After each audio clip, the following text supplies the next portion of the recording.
Hola, ¿cómo les va? Mi nombre es Guillermo Sicalese y voy a estar a cargo de este curso en los próximos videos que vamos a ir viendo, en el cual vamos a tratar fundamentalmente ciertos consejos en cómo desarrollar un proyecto de investigación, cómo plantear una investigación, pero sobre todo cuáles son los pasos que vamos a tener que seguir para redactar ese proyecto y eventualmente trazarnos un plan para desarrollar y desenvolver con éxito los objetivos de investigación que nos hemos planteado. Normalmente en las carreras de grado, sobre todo de licenciatura y de posgrado, maestrías y doctorados, se exige como culminación de todos los cursos la presentación de un trabajo original, de un verdadero aporte a la ciencia, escrito en el tono de lo que es el método de la ciencia, en el cual recoge el método que uno ha desarrollado en la investigación. Y ese documento académico, pero a veces un documento científico que puede ser publicado de manera directa o en forma indirecta a través de papers o libros, es lo que va a señalar que la persona que cursa, el estudiante, está en condiciones de recibir su título de grado y posgrado. Suele ser un momento a veces complejo porque requiere el desarrollar una tesis de ciertas habilidades, ¿sí?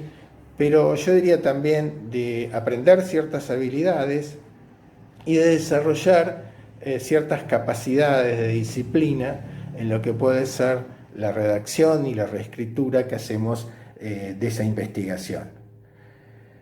Se supone que una tesis se llega a través de ese documento académico que se presenta a través de un encuadernado o un libro, luego de haber desarrollado un proceso de investigación que puede llevar de 2 a 4 años. En muchos casos depende de la disciplina en la cual desarrollemos la investigación y de los tiempos que fije reglamentariamente las carreras en las cuales estamos embarcados. Es el resultado de una investigación donde se supone que efectivamente aquellas hipótesis y teorías que hemos desarrollado a lo largo de la investigación en contrastación con los hechos han sido probados. Por eso hablamos de que ya pasan al estado de tesis. ¿Qué es lo primero que hay que hacer para llegar a un buen puerto? Bueno, hacer un buen plan de investigación, ¿sí? Hacer un plan que no necesariamente tiene que ser rígido, sino que puede ser flexible. Cuando pienso en un plan, pensamos fundamentalmente en alguien que está desarrollando su investigación de manera un tanto solitaria o individual y que se enfrenta al ejercicio y resultado de la tesis que deberá realizar. Cuando pensamos en aquel que va a desarrollar la tesis o su proyecto de investigación, pensamos principalmente aquel que lo hace en solitario, que puede tener el apoyo de un grupo de investigación en el cual está inserto, o bien que incluso puede tener el apoyo económico de alguna beca o algún subsidio que se le da, pero que siempre lo desarrolla en solitario. Pensamos en un proyecto fundamentalmente a desarrollar en humanidades o en ciencias sociales con estas condiciones. En función de la experiencia que hemos tenido en los grados y en el posgrado y en nuestro ejercicio de actividad docente fundamentalmente, con una compañera escribimos hace muy pocos años este libro, este módulo, que ustedes lo van a encontrar en los comentarios del video, van a encontrar el link como para bajarlo, y es un poco lo que va a ser la guía en las próximas clases que vamos a seguir en este tema. Decíamos que el plan que uno tiene que desarrollar cuando lleva adelante una investigación requiere de ciertas capacidades de imaginarse cómo va a ser ese futuro de esa investigación que va a realizar. Requiere tener ciertos dotes de anticipación y a la vez decíamos de que requiere de una disciplina cotidiana. Todos nosotros, aparte de estudiar y desarrollar una investigación o desarrollar nuestras actividades de docencia, tenemos actividades de nuestra vida diaria, en el cual restamos con el trabajo que estamos haciendo a esas actividades de la vida diaria, ¿sí? Entonces, en muchas ocasiones, este es el problema que se nos presenta, porque tenemos que restar a nuestra vida cotidiana, a nuestra vida familiar, a nuestros amigos, a nuestros afectos, buena parte de ese tiempo para hacer este trabajo intelectual. Suele ocurrir en muchos casos que sea bastante dificultoso que los alumnos lleguen a producir una tesis final. El porcentaje en general de muchas carreras de grado y posgrado, en el cual se cursan y se aprueban todas las materias, menos la presentación de la tesis, es muy alto. ¿Sí? Entonces necesitamos de dotes de anticipación y es una situación de aprendizaje que a veces genera conflictos de índole personal, ¿sí? Y requiere una disciplina muy importante. Entonces, lo que nosotros en este curso lo que vamos a ir planteando paso a paso es cómo desarrollar ese plan o proyecto de investigación. Vamos a seguir algunos autores, ustedes van a ver ya en la bibliografía que son conocidos, y vamos a tratar de ser los más prácticos posibles, ¿sí? En este sentido. Les quiero decir que no hay una única receta para llevar adelante este proceso de investigación, de plan o armado, ¿sí? La sensación que uno tiene después de muchos años de hacer docencia e investigación, que es aprendiz de todos los oficios y maestro de ninguno, porque el solo hecho de llevar adelante una investigación, una temática nueva, relativamente nueva, en nuestra vida académica, nos lleva a un proceso de aprendizaje duro. Realmente las cosas que investigamos, los objetivos que nos planeamos, las teorías, las técnicas que utilizamos, no son siempre las que tenemos más aprendidas o las que más manejamos, sino que requiere de un cierto, diría yo, proceso de alfabetización en ese sentido, ¿no? Porque la realidad no viene dada normalmente para lo que en el grado o en el posgrado hemos estudiado, sobre todo cuando nos planteamos objetivos ambiciosos, sino que necesitamos hacer aprendizajes para dar respuesta a los problemas técnicos, concretos o objetivos que se nos van presentando en esa investigación, y requiere de una inversión de tiempo bastante importante para comprender lo que estamos haciendo, lo que vamos a hacer, ¿no? La pregunta que uno se puede hacer realmente es ¿qué influye en ese desarrollo del plan y en la posterior investigación que nosotros vamos a hacer? Ciertamente es una pregunta bastante interesante para tener en cuenta a la hora de planear nuestra investigación. Bueno, en principio el tema, problema, los enfoques teóricos que nosotros vamos a plantear le va a dar su tono al plan de investigación. Si miramos y ampliamos un poco más la escala, vamos a ver que también es importante en este sentido la tradición disciplinaria en la cual nos movemos y, por supuesto, la disciplina misma, el gran campo de conocimiento y las prácticas de oficio. En algunas disciplinas existen imperativos teóricos o metateóricos muy fuertes que van a influir en ese desarrollo del plan de investigación y la investigación que vamos a hacer de manera posterior. Entonces, estos son elementos, yo diría, macros, que influyen en esa redacción de ese proyecto de investigación. Ahora, si miramos con un cuadro, con una mirada un poco más ajustada, a una mirada, yo diría, microespacial, hay elementos que son muy importantes que ustedes tengan en cuenta y que hacen a esa determinación o condicionamientos que se ofrezcan a la posibilidad de redacción de un proyecto de investigación, que tiene que ver con, yo diría, los formatos administrativos, legales, las disposiciones de la institución en la que trabajamos o que vamos a hacer la presentación. Si es un posgrado, si es un grado, o si estamos hablando de agencias de investigación como la Agencia de Promoción Científica, el CONICET, SIC o algunas de estas que existen en la Argentina. En este caso hay que mirar con mucho cuidado los formatos de los formularios. Hay que mirar con mucho cuidado las maneras como se evalúan, los criterios que se le dan a los evaluadores para ver cómo van a evaluar los proyectos. Y en ese sentido también es muy importante observar en general las disposiciones que surgen. Pero ustedes fíjense, seguramente algunos de ustedes ya han tenido la experiencia, que según sea la institución, va a imponer hasta, yo diría, un modelo prototípico de presentación de formularios. Y esto puede ser importante. En ocasiones, en algunos posgrados, doctorados, maestrías, no tenemos estas limitaciones. Pero si ustedes van a ver, en el caso de algunas agencias de investigación, está muy, hasta diría, estereotipado lo que hay que presentar. Al punto tal que en muchas ocasiones, en ciencias sociales o en humanidades, según la disciplina en la cual nos movemos, nos vamos a encontrar con elementos de difíciles de completar, ¿no? En el caso, piensen ustedes, por ejemplo, en el caso de las aplicaciones prácticas, cuando se requieren aplicaciones prácticas, o lo ajeno que puede ser un título como materiales y métodos, según el área que se esté trabajando, ¿no? Algunos colegas, algunos estudiantes han dicho que la clave está en saber llenar formularios, ¿sí?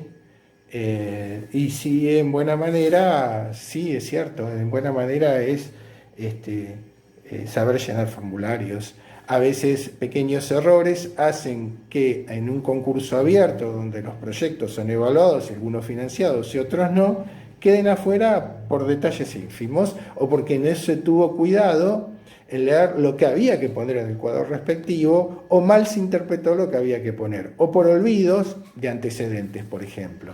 La experiencia como burócrata, secretario de investigación en la Facultad de Humanidades en la Universidad Nacional de Mar del Plata o incluso como evaluador de distintos planes, proyectos, agencias, he visto a veces olvidos. Y ustedes que recuerden que hay una máxima legal que dice que lo que no está en el expediente no está en ningún lugar. Ahora, cuando nosotros planteemos los sucesivos videos, sucesivas video lecciones, le vamos a poner el acento de manera determinante a la escritura y reescritura que ustedes van a tener que hacer de ese plan o proyecto de investigación. Ciertamente,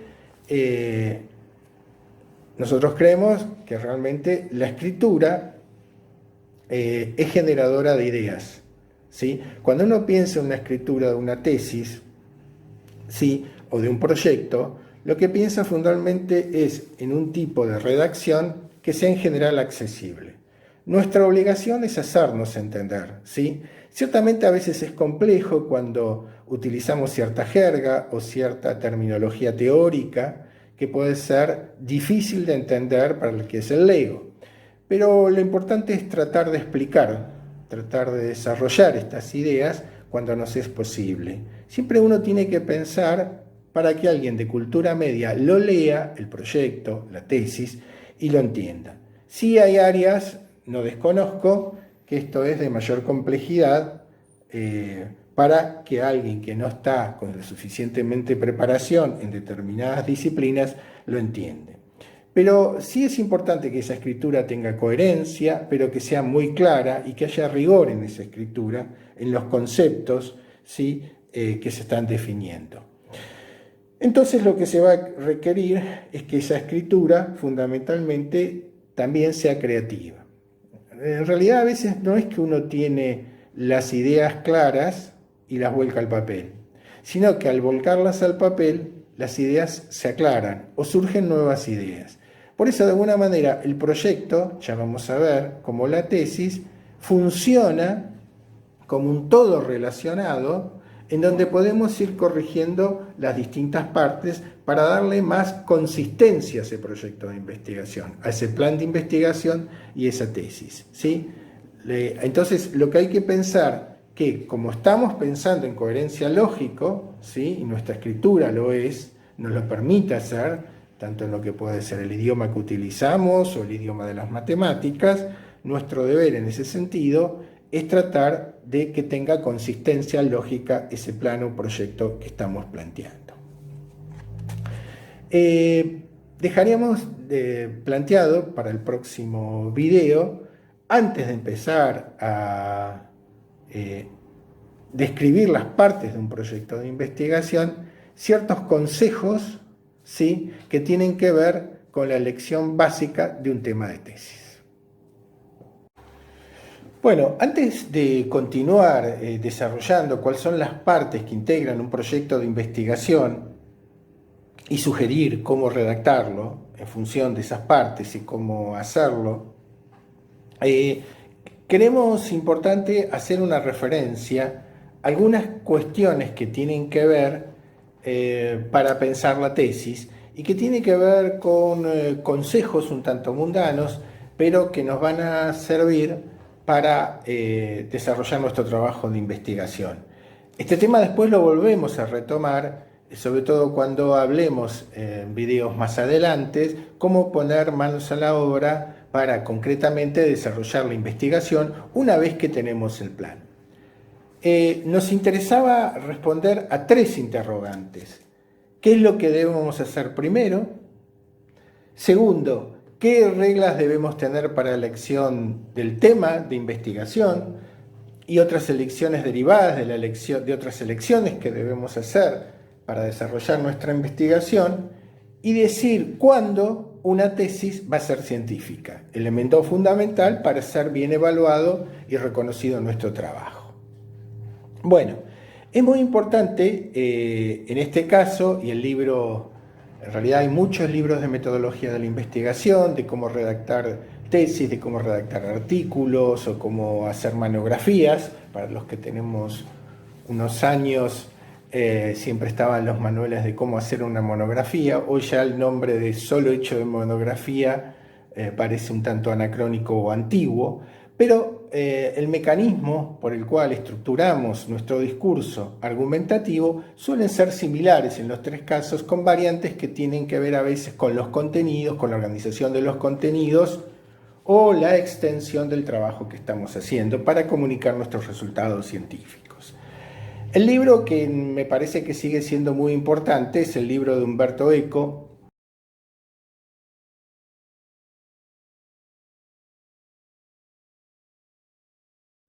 Cómo se hace una tesis di laurea, que es un libro que ya tiene muchísimas ediciones. Umberto Eco, bueno, ya no está entre nosotros, pero dejó, aparte de obras literarias, de comunicación, de obras de crítica y ensayo interesantísimo, este libro metodológico de cómo se hace una tesis, que está pensado sobre todo para el área de las humanidades, yo diría que en particular el área de literatura, el área de comunicación social, de semiótica, pero que es un libro que sigue siendo muy valioso en general para plantear una investigación científica, y yo diría en ciencias sociales también, ¿no? Sobre todo enfocado a las ciencias sociales.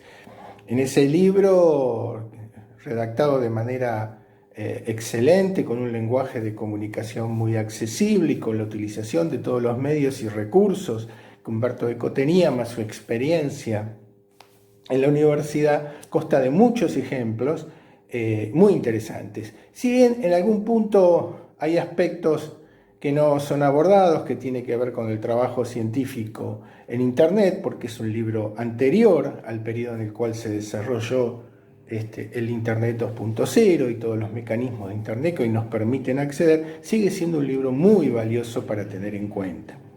Bueno, les decía un poco que hay una serie de consejos. Casi se comporta Umberto Eco como el viejo Vizcacha del Martín Fierro, dando algunos consejos muy interesantes para hacer un buen trabajo y algunos consejos prácticos.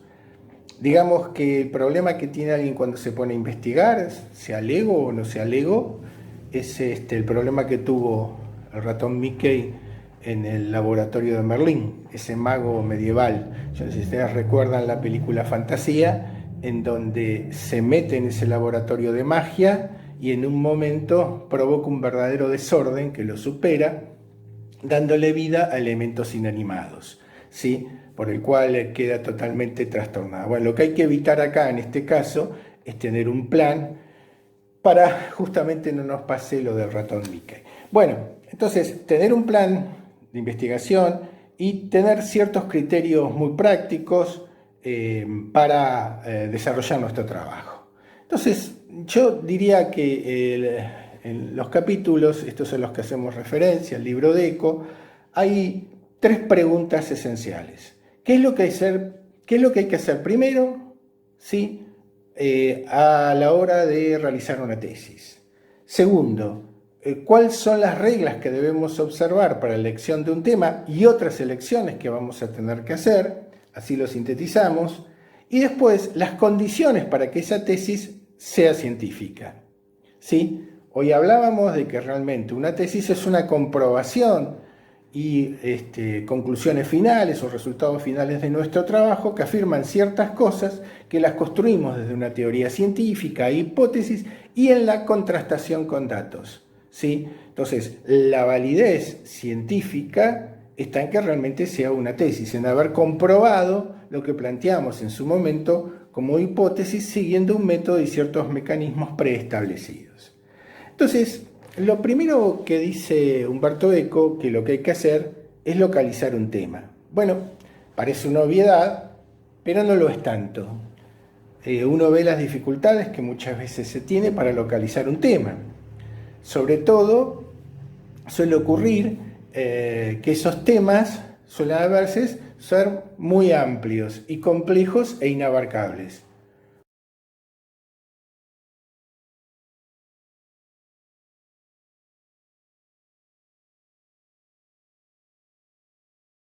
O temas para toda una vida académica, ¿sí? O todo un ciclo vital, ¿sí? Aquellos que plantean un tema que puede ser algo así visto como el universo y sus alrededores. Entonces, nos vamos a ver obligados, al plantear el tema, fundamentalmente a recortarlo, y una buena idea es recortarlo en sus contenidos, recortarlo espacialmente y recortarlo temporalmente. Eso nos va a permitir de alguna manera ir haciendo un recorte de un territorio que probablemente podemos abarcar, podemos transitar y podemos contar qué hay en ese territorio. Plantearlo de otra forma sería bastante complejo y dificultoso. Entonces, primero, la elección de un tema. Ciertamente, el tema, el título que le vamos a poner a ese tema puede ser transitorio y conforme avancemos podemos ir reestructurándolo. ¿Sí? Una vez que tenemos el tema, lo que debemos hacer es juntar información sobre ese tema. ¿Sí? Antiguamente lo que uno hacía realmente cuando la informática y el ciberespacio no existía era ir a la biblioteca material, hablar con el bibliotecario, que eran los porteros de alguna manera, que nos daban la entrada a esa biblioteca, y obtener información de la bibliografía existente sobre ese tema. Una posibilidad era también comunicarse con aquellos especialistas del área que habían desarrollado investigaciones sobre el tema. Ahora, la cuestión no terminaba ahí. Aparte de esas lecturas que nosotros debíamos hacer, teníamos que también plantear otra cuestión que era las fuentes, es decir, cuáles eran los textos fundamentales de los cuales íbamos a brevar y que nos iban a dar muchas respuestas, por supuesto, de nuestra interpretación o haciendo hablar a esos hechos que se veían redactados o representados en esas fuentes, ¿sí? A lo cual podíamos recurrir, como vamos a ver después, vamos a desarrollar el tema fuentes con mayor propiedad, a distintos tipos de fuentes, primarias, secundarias, terciarias. Esta era una búsqueda que se hacía y conforme lo que tomaba entonces uno eran los grandes biblioratos, y esos grandes biblioratos lo que hacía era, por carátula, irlos dividiendo, ir fotocopiando o haciendo anotaciones de fichas resumen o fichas textuales en cada uno de esos apartados que había en esos grandes biblioratos. De manera que de esta manera nos íbamos sumergiendo en el tema o en ese territorio que habíamos planteado y conociéndolo mejor.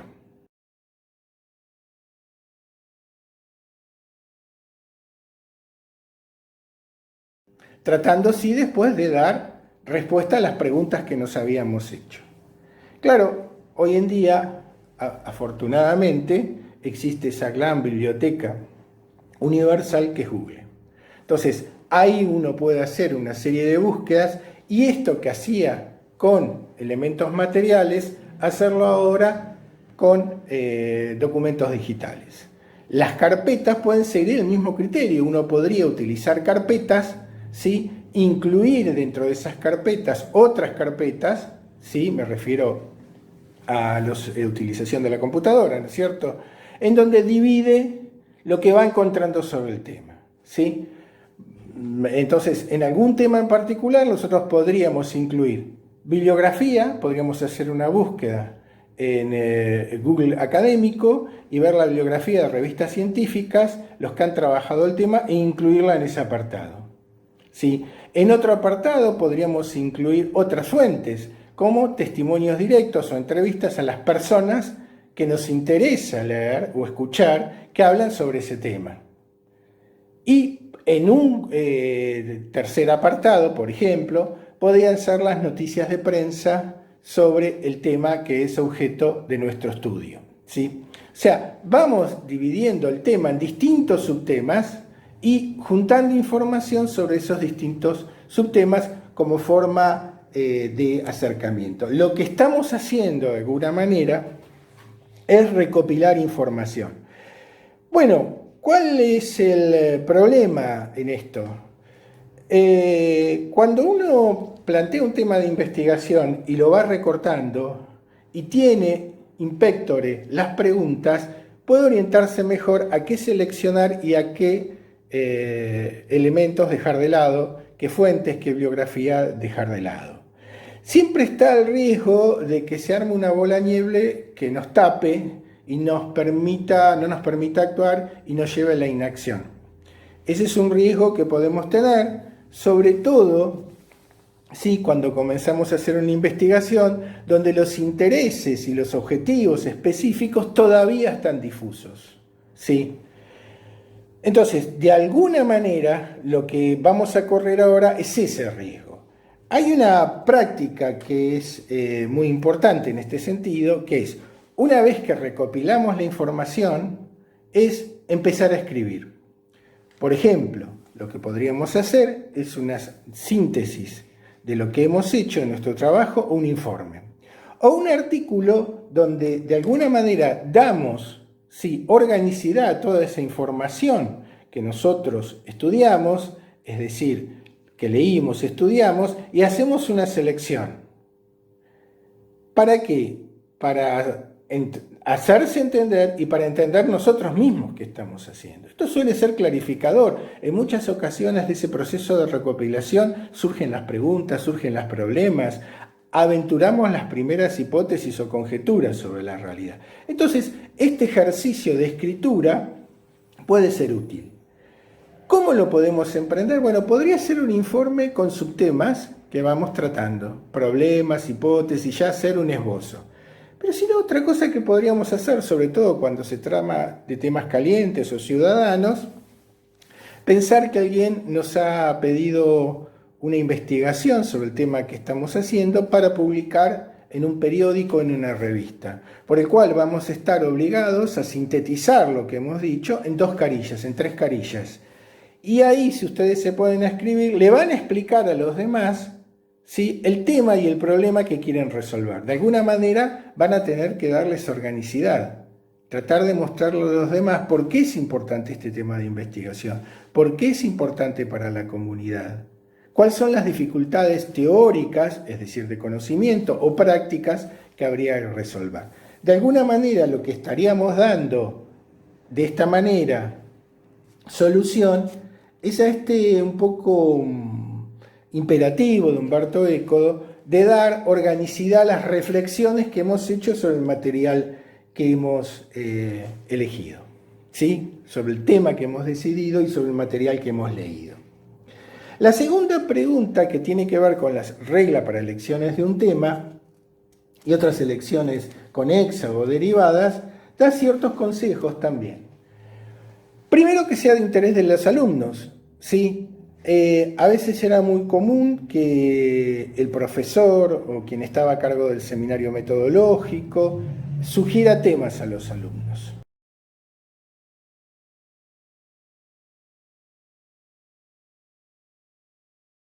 Sí, a veces la experiencia en ciertas áreas de investigación, en ciertos campos de conocimientos, para los que vienen desarrollando una línea de investigación de hace muchos años, hace ver los lugares vacíos que habría que dar respuesta, sobre los que debería avanzar. Y la tentación muchas veces es poner ¿sí?, el tema completo o el título completo en los alumnos. Bueno, esto no es muy válido porque el alumno tiene que estar fundamentalmente motivado, ¿sí?, por sus propios intereses. ¿Por qué? Bueno, porque realmente lo que va a ocurrir es que durante buena parte de ese proceso de investigación va a haber desvaríos, va a haber momentos de depresión, momentos de que uno va a pensar que no puede seguir adelante con la redacción del trabajo, ¿sí? Entonces, de alguna manera va a sentir que no puede dar respuesta a esa investigación, ¿sí? Entonces, la elección del alumno tiene que ver con sus intereses concretos, ¿sí?, con su ecuación personal, con su subjetividad. Esto es muy importante que lo tengan en cuenta. Por eso yo les sugiero a los alumnos que piensen cuáles son los temas que lo han develado a lo largo de la carrera, ¿sí? Yo doy siempre un ejemplo muy gracioso, que es cuando yo estudiaba hace años. Teníamos una cátedra muy buena, que era en primer año la cátedra de geología, que estaba muy bien organizada, y la parte de geología histórica era muy interesante para mí, y realmente me agarró una especie de vocación por, antes de Spielberg, leer sobre los dinosaurios, ¿sí? Y leer mucho sobre los dinosaurios, ir a la biblioteca municipal a buscar sobre dinosaurios y buscar materiales, y bueno, fue una especie de pasión que duró poco, afortunadamente, porque seguramente no hubiese sido muy afortunado como profesor de geografía por los dinosaurios, pero era una verdadera pasión. Pero la pasión puede construirse en función de interés de un tema, que a veces uno no sabe muy bien cuáles son las raíces de esa pasión, pero otras veces sí. Por ejemplo, uno puede trabajar en un sitio de trabajo, en un lugar de trabajo, donde accede a fuentes o puede producir fuentes que pueden ser muy interesantes para su investigación, ¿sí? Quienes hemos tenido alguna experiencia en el área de turismo, en áreas administrativas, sobre todo en el manejo de lo que podían ser unidades turísticas, encontramos un lugar propicio para plantear una investigación en función de las fuentes que teníamos, ¿sí? Esto puede ser interesante. Otros alumnos que trabajaban, por ejemplo, en empresas de telefonía y que tenían acceso a cierta información, pudieron plantear temas en geografía de las comunicaciones, ¿sí? Y así sucesivamente. Otros que trabajaban, por ejemplo, en institutos epidemiológicos, tema de actualidad, pudieron hacer investigaciones de geografía médica por su trabajo cotidiano. No es que eran investigadores, a veces eran empleados administrativos, pero tenían un acceso preferencial a esos sitios. Entonces, a veces nuestros sitios de trabajo, nuestras experiencias previas o sencillamente nuestros gustos ayudan. Ayuda mucho también a veces los compromisos políticos, ideológicos que se tienen. Los lugares donde uno ejercita esos compromisos ideológicos suelen despertar interés por determinados temas y por tener accesibilidad a ciertas fuentes, a la obtención o a la producción de esas fuentes. Entonces, es esencial entonces el interés del alumno como el motor para que no decaiga todo el esfuerzo que va a tener que hacer el alumno al hacer una tesis. Hay una pregunta que uno se tiene que hacer, porque hay temas que son muy apasionantes, ¿sí? Hay temas que a uno le gustaría encarar. Y acá el problema es si existen fuentes, ¿sí? En realidad, las fuentes deben ser asequibles y manejables. A ver si nos podemos explicar. Fuentes asequibles son fuentes el cual yo pueda acceder. A veces uno a esas fuentes no puede acceder por distintos motivos, ¿sí? En algunos casos están, pero no las puede manejar, ¿sí? Recuerden que en muchos casos ustedes no van a tener un equipo de investigación, sino lo van a hacer individualmente el esfuerzo. Vamos a suponer, para tomar algunos temas de la actualidad, que ustedes tienen que manejar gran cantidad de documentos por el cual no tienen los medios para hacerlo, ¿sí?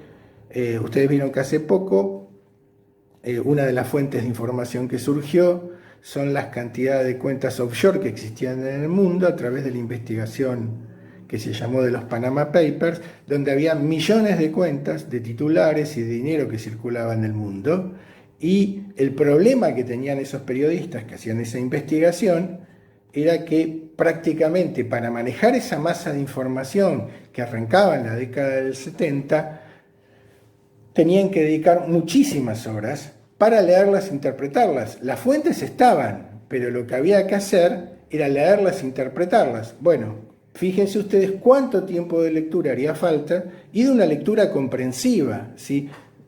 Es inmanejable, es inmanejable. En muchos casos la documentación está, pero no está ordenada, no está organizada.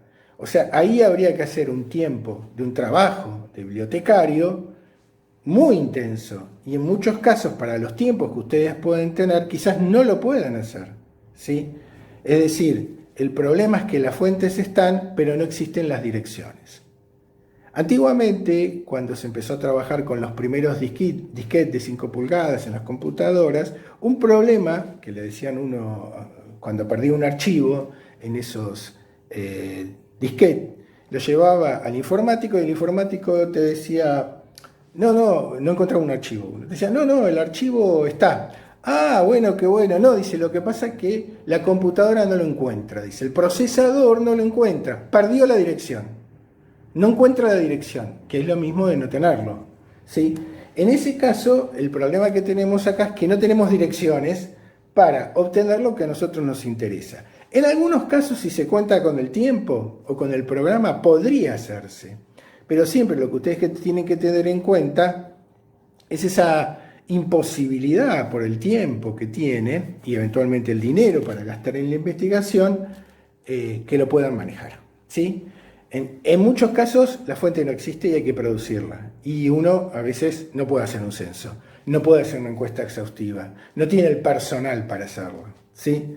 Yo siempre recuerdo el caso de una alumna de un seminario que iba a hacer para su tesis una serie de entrevistas en un barrio de Mar del Plata, que era un barrio bastante poblado. Bueno, ella había hecho la muestra, es el tema, sacar una muestra representativa, era una muestra con carácter representativa, cuantitativa, bueno, lo había hecho. Entonces la pregunta que yo le hice es: pero ¿vos te das cuenta de la cantidad de gente que vas a tener que entrevistar? Es dentro de este siglo que vas a terminar la tesis.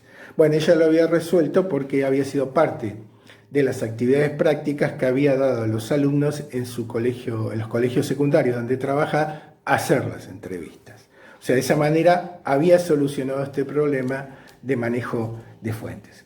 Bueno, en otros casos sencillamente la fuente, entonces decíamos, hay que producirla y hay que pensar en el tiempo y en la accesibilidad que tenemos para producir esa fuente. En algunos casos es posible hacerlo, a veces los medios electrónicos, el correo nos permite hacer distintas entrevistas, tiene su dificultad para que a uno le contestan, pero es una manera de poder hacerlo, ¿sí? Y el segundo problema con las fuentes es que sean manejables. Tenemos que tener, por eso es un ejercicio de imaginación, la tesis, el proyecto, tenemos que tener idea de las fuentes que vamos a manejar. Y si no hay una dificultad insalvable, ¿sí? Vamos a suponer que nos interesa estudiar el pensamiento geográfico que se dio, vamos a suponer, en el Círculo de Múnich, en Alemania, antes de la Segunda Guerra Mundial, cercanos a las ideas nacionales socialistas, y nos interesa hacer una investigación sobre eso. Bueno, es una investigación que no podemos hacer si no sabemos alemán. Seguramente no la vamos a poder hacer. O seguramente la vamos a poder hacer de manera imperfecta, claro, existen los traductores de Google, pero vamos a suponer, para poner más dificultad, que estamos haciendo una investigación sobre unidades económicas rurales. Bueno, vamos a necesitar ver los balances en esa investigación por las preguntas o los objetivos que nos hemos planteado y analizar los balances de esta distinta tipología que hemos hecho de unidades de producción rural. Bueno, vamos a necesitar conocimientos contables. En ese caso, podemos requerir el auxilio de algún contador o alfabetizarnos sobre la terminología que va a aparecer ahí, que nosotros normalmente podemos llegar a no manejar. O sea, puede haber dificultades que son insalvables o en algunos casos dificultades que se pueden salvar, pero con una inversión de tiempo suficiente, de alfabetización en la temática específica o de búsqueda de ayuda. Pero eso es lo que tenemos que tener en cuenta, sobre todo cuando planeamos cronogramas, ¿sí?, inversión que necesitamos o gastos que necesitamos para desarrollar la investigación. Bueno, hay algo que es muy importante también, que tiene mucho que ver con el acceso a las fuentes y cómo están producidas esas fuentes, y que puede ser un límite, que es que el cuadro metodológico que nos hemos propuesto para desarrollar la investigación, teórico-metodológico, lo conozcamos bien, ¿sí?, que no sean insalvables para nosotros también y que podamos acceder a él, similar al problema que tenemos con la fuente. Si nosotros vamos a hacer una investigación como en el campo científico, en nuestra universidad, dentro de un estudio de las disciplinas que trabajan en la universidad, ahí lo que tenemos que tener en cuenta, si tomamos a Pierre Bourdieu y su teoría de los campos científicos, son los conceptos fundamentales, ¿sí? Porque nosotros podemos tener un marco teórico, recurrir de ese marco teórico a una o varias teorías. A la vez esas teorías tienen conceptos llaves que nos permiten comprender la realidad. Ahora, una cosa es entender la teoría, comprenderla, otra cosa es explicarle a los demás esa teoría en una labor docente, y algo bastante más complejo es aplicar esa teoría a nuestra investigación que tiene datos empíricos concretos, ¿sí? Entonces, en este sentido es muy importante manejar en este trabajo que planteamos como ejemplo, que puede ser cualitativo, pero también podría ser un trabajo cuantitativo. Vamos a suponer que usamos una investigación o desarrollamos una investigación con instrumentos estadísticos. Tenemos que tener claramente, saber qué representan cada uno de los indicadores estadísticos y los límites que tienen de esa representación. No necesito explicarles a ustedes las discusiones que hay con el índice de precios al consumidor, o el porcentaje de pobres en la Argentina, en Chile o en Alemania, o otros problemas que se pueden plantear, ¿sí? Entonces, si planteamos una investigación cuantitativa, es decir, en una investigación en donde utilizamos metodologías cuantitativas, necesitamos tener también el cuadro conjunto teórico, metodológico, incluso las técnicas, en conocimiento nuestro. ¿Sí? Saber entonces qué representa cada medida cuantitativa que estamos utilizando y los límites que tienen en esas representaciones que nosotros estamos haciendo, esas unidades de medida, ¿sí? De alguna manera tiene que haber una lectura analítica muy importante en este aspecto. Entonces, tener acceso a las fuentes, manejar las fuentes, conocer los cuadros teóricos metodológicos y el paquete de técnicas que suele venir acompañado en las investigaciones, ¿sí? En este caso, ese cuadro metodológico tiene que estar, teórico, metodológico y técnico, tiene que estar al alcance nuestro. Bueno, y finalmente hay un aspecto que es muy importante, que es un tanto mundano, pero que suelen reflejar en muchas cosas los formularios de investigación. Recuerdan ustedes lo que habíamos dicho hace un rato sobre la importancia de los criterios y las normas con respecto a evaluar la investigación en las instituciones, los formularios, y es la presencia de un director, la elección de un director adecuado. Lo más interesante sería elegir un director que tenga mucha experiencia, que tenga mucho tiempo para atendernos en nuestra investigación y que tenga conocimiento bien específico del tema que estamos desarrollando.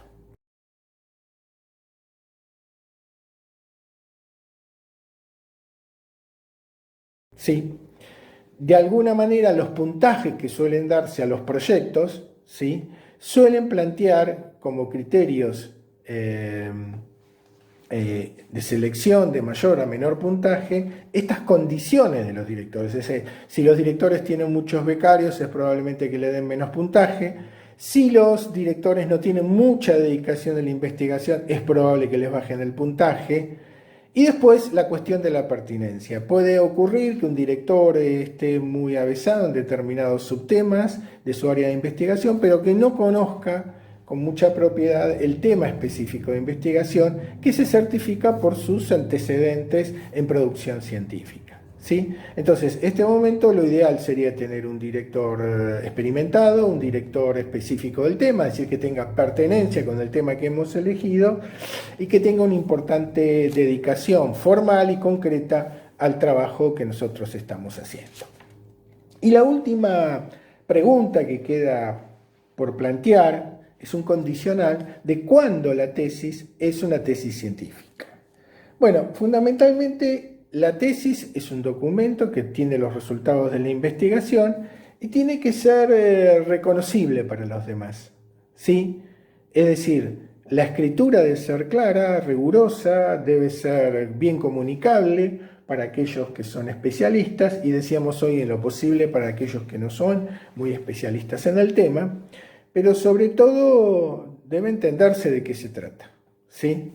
Bueno, parece algo muy sencillo, pero van a ver que no es tan fácil porque muchas veces uno en los trabajos de experimentados investigadores o científicos encuentra aspectos o partes de ese trabajo que pueden resultar un tanto oscuras en su escritura, ¿sí? Bueno, tenemos que tratar de darle claridad.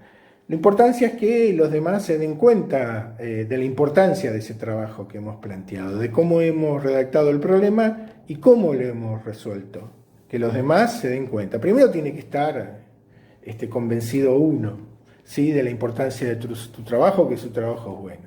Que los demás lo reconocen es un problema en donde la escritura que hagamos y la comunicación de la manera como presentamos los datos es fundamental. Entonces tiene que ser un trabajo reconocible para los demás. Segundo, que agregue algo nuevo, fundamentalmente algo que no se sabía, un conocimiento sobre algo que se desconocía, o bien alguna instrumentación de una técnica que sea novedosa y que solucione un problema práctico en el campo aplicado, ¿sí? En ese caso estamos diciendo que es una tesis, tiene una condición científica, ¿sí? Ocurre a veces que los temas pueden ser más o menos próximos, muy trillados, se puede haber escrito mucho, pero que uno aporte algo nuevo por la perspectiva teórica, metodológica, por las técnicas que utilizó y por la manera de presentar los datos. En ese caso, el tema en el campo puede estar muy trabajado, pero el tema es común, pero el enfoque es absolutamente original y novedoso por los resultados que obtuvo, ¿sí? Y finalmente, y esto tiene que ver con cuestiones epistemológicas, toda tesis, sobre todo planteada en el terreno de las ciencias formales que tienen contenidos empíricos, tiene en su escritura que dar elementos para la refutación o la verificación de las cosas que allí afirmamos. Por eso es tan importante observar los aspectos formales de la escritura científica, las citaciones directas, las citaciones indirectas, las fuentes, la manera como consignamos las fuentes, las ideas de los otros autores, cómo manejamos las ideas de los otros autores, cómo hemos accedido con las técnicas a los datos, de manera que si alguien lo revisa pudiera cuestionar los resultados que se han llegado, ¿sí? Recuerden que un trabajo no es científico porque es verdadero. A veces vulgarmente se descalifica las opiniones de las personas diciendo que no son científicas. En realidad un trabajo científico porque se ha seguido una metodología, un camino de investigación para llegar a la verdad, ¿sí? Pero sabemos que esta suele ser transitoria. Ahora retomaríamos entonces los aspectos que tienen que ver con la redacción de un plan o proyecto de investigación.